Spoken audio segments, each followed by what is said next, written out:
I'm John Cohan from the Sacred Art Pilgrim collection. Over a year has passed since I curated the East Meets West Women Icon Makers show in the weeks after the Russian invasion of Ukraine in February 2022. It's time now for an update. In this time of war, artists in the West Ukrainian city of Lviv, represented in the East Meets West show, have managed to keep culture alive and well. Since the February 2022 invasion, the Icon Art Gallery in the city's old town has been the venue for over 20 exhibitions that have brought the sacred art community together. I've added 7 new icons to the Women Icon Makers exhibition from 3 of these shows and 1 special fundraising event.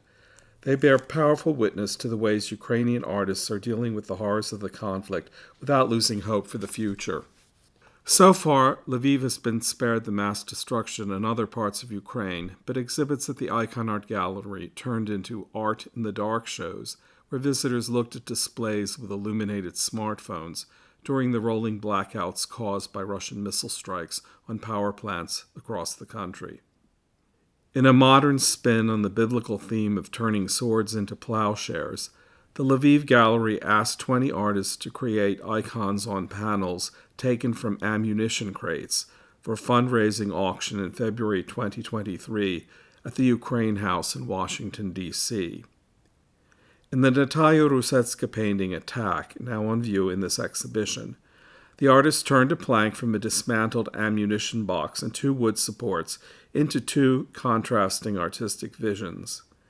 We see the good green earth created by God and a cosmic nuclear winter brought about by humans waging war. A 4-winged cherub keeps watch on the boundary between what is and what is yet to come if evil leaders of this world have their way. The heavenly figure brings to mind the angel guard placed at the entry to the Garden of Eden after the expulsion of Adam and Eve from paradise, depicted in this 16th century Russian icon from Novgorod. Icon Art organized a group show for the 2022 Lenten season, Waiting for Salvation, that captured the mood of fear, uncertainty, and courage mixed with hope in the Lviv art community in the opening weeks of the war. At the time, I bought an icon from Katerina Shchedrina, We Are Together, showing the disciples in a huddle on Easter Saturday. It brought to mind photos of Ukrainians taking shelter in the metro of Kiev when the fate of the Ukrainian capital hung in the balance in the opening days of the invasion. I've just added a companion piece by Shchedrina to the exhibition from the same 2022 Lenten show, with a more hope-filled scene of figures joined in a circle dance around the Tree of Life, an image full of biblical symbolism. In the book of Genesis, Adam and Eve were expelled from the Garden of Eden to keep them away from this mystical tree. But at the end of the Bible, in the book of Revelation, John of Patmos sees the Tree of Life in the middle of a new Jerusalem, with leaves available to all for the healing of the nations, a vision depicted in this 17th century icon by Greek monk Mikhail Privelis. Glafira Shcherbak has experienced the war in more personal ways than most artists in the Lviv community. Her father is on active military duty, and her fiancé was killed in the Russian siege of Mariupol. She channeled her grief into 2 harrowing images that I acquired for the exhibition from her solo show, Lead Him Along the Straight Path, at Icon Art in February 2023.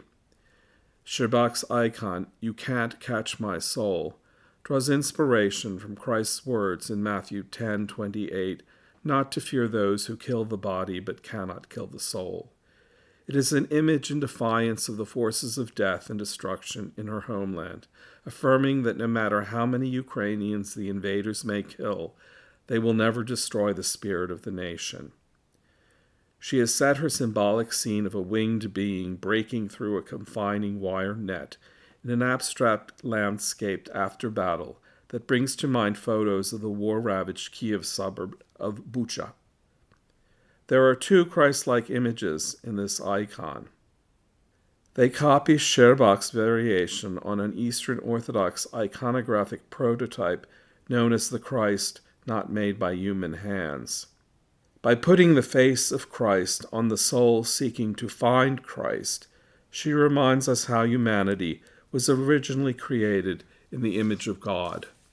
In the Sherbak icon, People in Dark Times, the same mystical portrait appears alongside 10 other faces, engulfed in a blazing inferno symbolizing wartime Ukraine.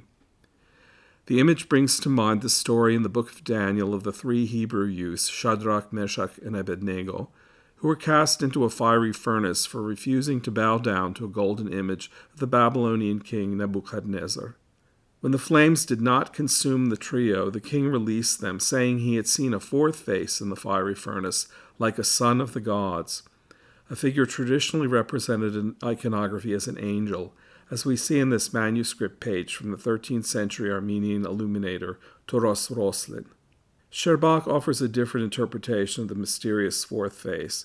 She presents it as an image of Christ, identified by 2 paper tags with his initials in Greek. He shares the suffering of the Ukrainian people, offering them hope in their time of greatest need. A 9th artist has joined my makeover of the Women Icon Makers of West Ukraine show. Born in 1966, Oksana Andrushenko is the senior member of the group now. Like the other artists in the show, she has ties to the Lviv National Academy of Arts. Andrushenko studied textile art, and her work is rich in decoration, suggesting both traditional Ukrainian embroidery patterns and the abstract geometric compositions of the early modernist Ukrainian artist Kazimir Malevich. Andrushenko is especially known for her icons painted on glass. These pieces are inspired by the work of folk artists from villages in the Carpathian Mountains. 3 paintings have been added to this exhibition from Andrushenko's solo show, Home, in March 2023 at the Icon Art Gallery. In abstract decorative images, she looks at the ways the war has given people a deeper connection to the places where they live and the objects that surround them. The grid-like construction at the center of Light in the House brings to mind images of prefab reinforced concrete apartment blocks blown apart in Russian missile attacks, where interior wallpaper patterns, like the orange leaf design at the bottom of her painting, are exposed to public view.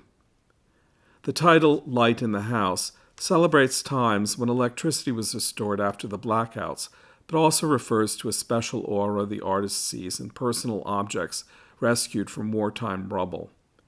As Andrushenko explains in her exhibition notes, out of the darkness, rays of light like highlights bring back the silhouettes of the most beloved things, smells, and tastes. Life triumphs. Such reclaimed objects might be a coffee pot, a leather desk set, or a favorite laminated icon that once hung in the holy corner Ukrainians set aside in their homes for religious images. In the upper left of the painting, you can see an icon almost certain to be found in any home altar space, a portrait of St. Nicholas the Wonder Worker. It copies one of Andrushenko's own glass icons of this much-loved saint and intercessor in times of trouble. Her painting, Guardian Angel, offers us a decorative variation on one of Ukraine's most revered types of icon, the protection of the Mother of God, where the Virgin Mary is shown covering people with her veil or robe, as we see at the top of the painting. The veneration of the Virgin Mary as a protector and intercessor is entwined with the history of the Ukrainian people and their centuries-long struggle for independence. The image was especially popular in the 17th century, seen here in 3 variations, at a time when Ukrainian Cossacks revolted against their Polish and Lithuanian overlords. The patronal feast of the protecting Mother of God on October 14th is now the Ukrainian national holiday of Defenders' Day. The 3rd new painting from Andrushenko, Let Us Blossom in Our Own Way, is a visually dazzling plea for the international community to let Ukraine be Ukraine and follow its own path to social, economic, and political development. The cruciform shape of this fantastical flower garden in varied colors and patterns brings to mind an elaborately decorated crucifix in the style of Carpathian mountain village art depicted in one of Andrushenko's glass icons.